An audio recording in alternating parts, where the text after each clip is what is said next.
Hi, everybody. Thank you so much for having us today. My name is Hebert. We just got a small introduction. My name is David too. And we're representing Dr. Toy's lab. And we are people who are very passionate about education, as I think everyone here is. So don't worry, we're not here to come in and say AI is about to take everyone's jobs. As a matter of fact, we think that AI is a tool that can be used to improve the way that we do education and assessments. So that being said, it's not going to replace your checklist. It is going to enhance them and hopefully make your lives a little bit easier in the process. So picture these are all of our lab members. Everyone here played a substantial role in making this project come to life. I especially want to thank, of course, Dr. Toy, our fearless leader at the helm, whose direction and vision has made all of this possible. The initial pilot that we're going to be talking about today was funded by the 4VA Collaborative Research Grant, but that has laid the groundwork for us to be able to accept the NSF-funded Cape Hat project, both of which are funding opportunities for high-fidelity simulation, and especially trying to figure out how that simulation can be used to train medical educators. So I know that we're all passionate about education. I don't think I need to convince anyone here that those high-fidelity simulations are important for medical education. Is it fair to say we all agree with that core concept? So what we recognize is that high-fidelity assessments require a lot of manpower. It requires a large team to be able to perform the actual assessed experiment, but it also requires a team of people who are willing to perform the assessment, to actually go behind and judge the individuals who are performing. And there needs to be a way to streamline that, because in order to make sure that we are optimizing not just the number of people who come through, but the amount of data that we pull from these experiences, hopefully AI is one of these tools that can be used to actually improve that workflow. One of the reasons why this is so important to us is because we've been following the literature on AI use in medical education pretty closely. And a lot of people are saying maybe it can be used in this format, but there hasn't been a lot of individuals actually putting that to the test. So that said, we put it to the test. We created a high-fidelity, high-intensity simulation where a patient goes into ventricular fibrillation. The participants come in and we collect a multimodal data stream from them as they act as the team lead and tell us, the research assistants, everything that they want us to do. If they say that they need the patient shocked, we mime out and simulate the patient receiving a defibrillation. So at every step of the way, we're having them verbalize what they're doing, and we're collecting this multimodal data to ensure that we're capturing everything that's going on. Right, so to go a bit in depth into our methodology, we essentially implemented this multimodal data collection framework. And as you can see here, we essentially integrated 4 main data streams. The first one being speech, where we transcribed all verbal communication in real time. And we use our natural language processing algorithms to then detect these verbal indicators of the key clinical actions that are occurring throughout the simulation.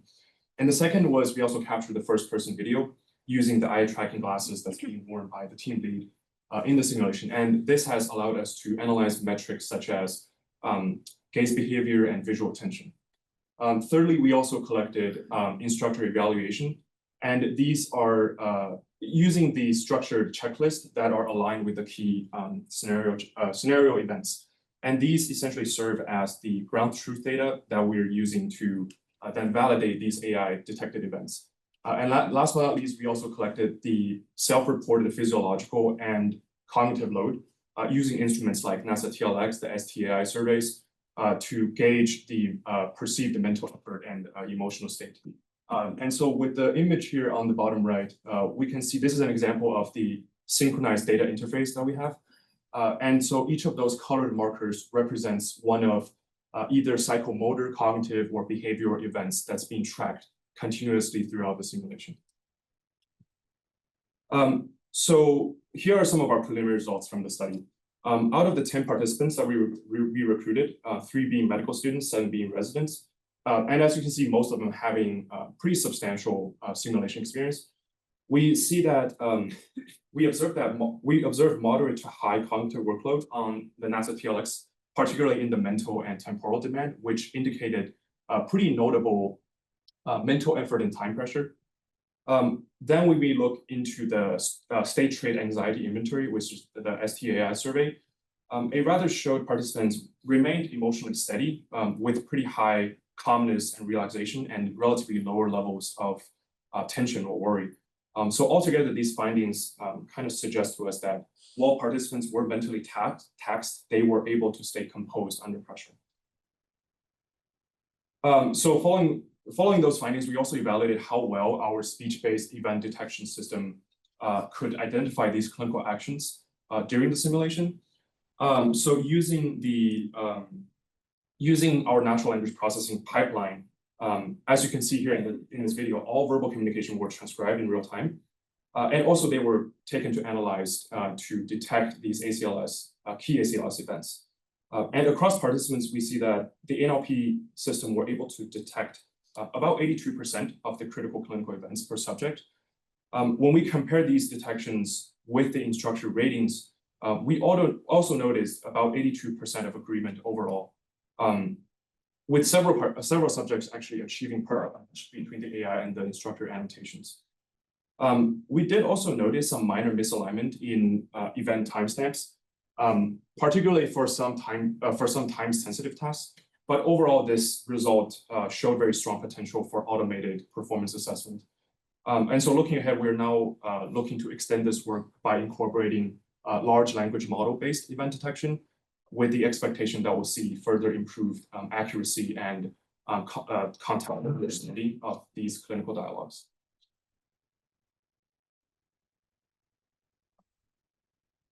So we mentioned earlier that there's not actually a lot of work being done to see how we can integrate AI into these clinical assessments. So what we have here, we have a real opportunity to look at what went well and what could be improved. So we want to present some of that data to you now, talk about subjects where we had a very strong alignment between the computer and the in-person instructor, and times where we didn't have as good of an alignment.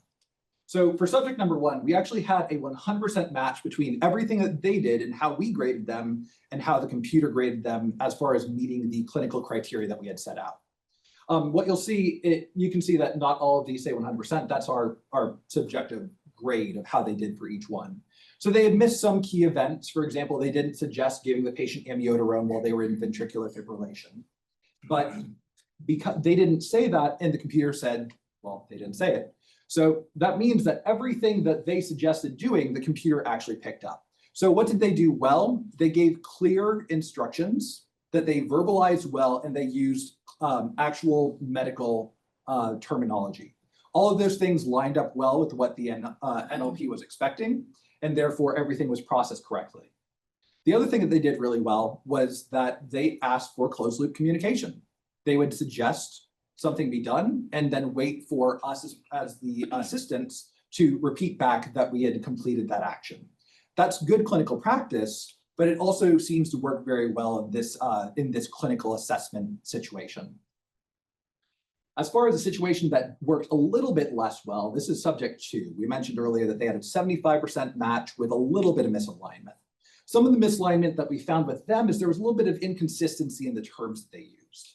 Earlier, I mentioned that subject 1 didn't ask for amiodarone. Well, this participant, they asked for epi and amio. So they're using more colloquial language. And we in the medical education sphere, we understand what they're saying, but the computer doesn't necessarily pick it up. So for our in-house natural language processing unit, it's not going to pick up on those subtleties of language that a larger model like an LLM might. Now, to talk about a time where things really just went completely cattywampus and we did not get any good data out of it, subject 7 had several issues going into their performance.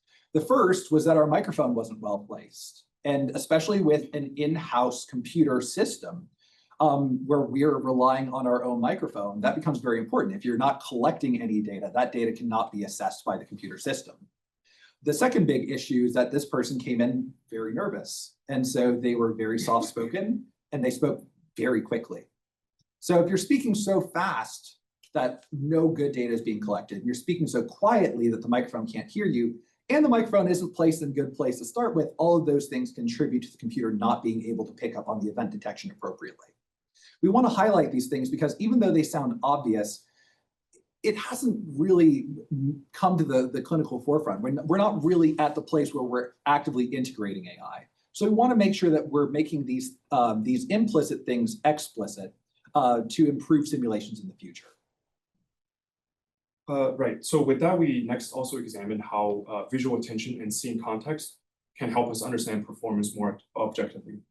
So using the eye tracking cameras, we were able to capture these egocentric videos, showing exactly what the team lead is seeing during the scenario. This has ultimately allowed us to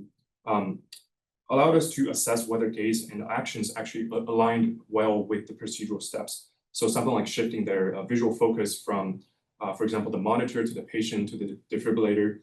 And these video also provide that objective evidence of past performance. So allowing us to not only just verify that an action had occurred, but also the context that in which it happened in. And pairing that with the audio analysis, we're able to then interpret these situation awareness and teamwork dynamics.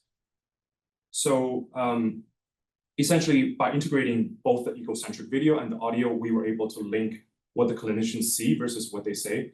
And then from there, we have observed that extended tasks like chest compressions were reliably detected from video alone, but more subtle actions such as shock delivery or airway checks were often missed without that audio cue. So this ultimately highlights that the need essentially for that multimodal fusion. So combining our data streams for the more fine-grained skill assessment.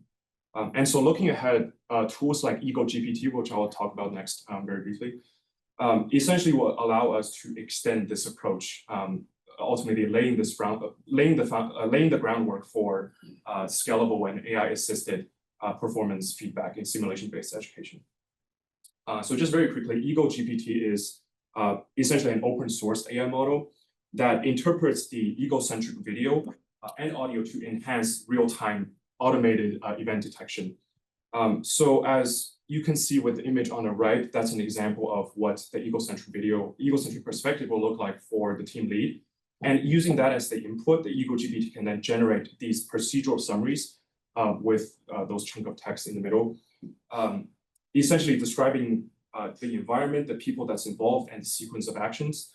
And if you look very closely at the text, you can see that it not only captures the major events, but also captures some of the more subtle behaviors, like someone glancing at a monitor versus someone interacting with the equipment. So taking these together, this kind of represents that important step towards context-aware AI system that Steve will discuss further. So why does this matter? So far, we've told you that we did a lot of multimodal data collection at the same time as incorporating this natural language processor. And the small scale is what we were talking about earlier. Faster, more efficient, and more effective feedback for individuals performing these clinical assessments. However, on a larger scale, there's more data that we can be collecting. We can be collecting EEG.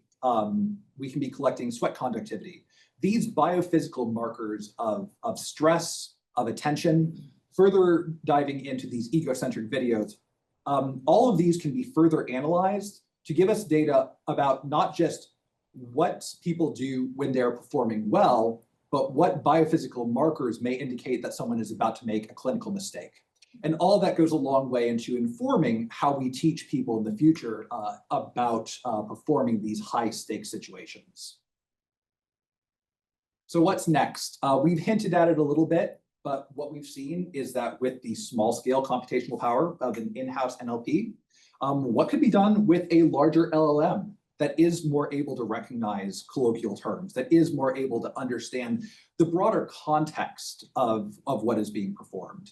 And speaking of computational power, just the raw ability to be adding in more of these modalities, including EEG and network detection, just for the increased biophysical data to tell us what else might be going on in the overall simulation.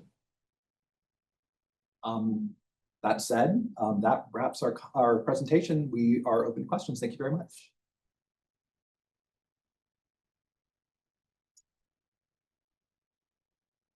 You all have for our presenters.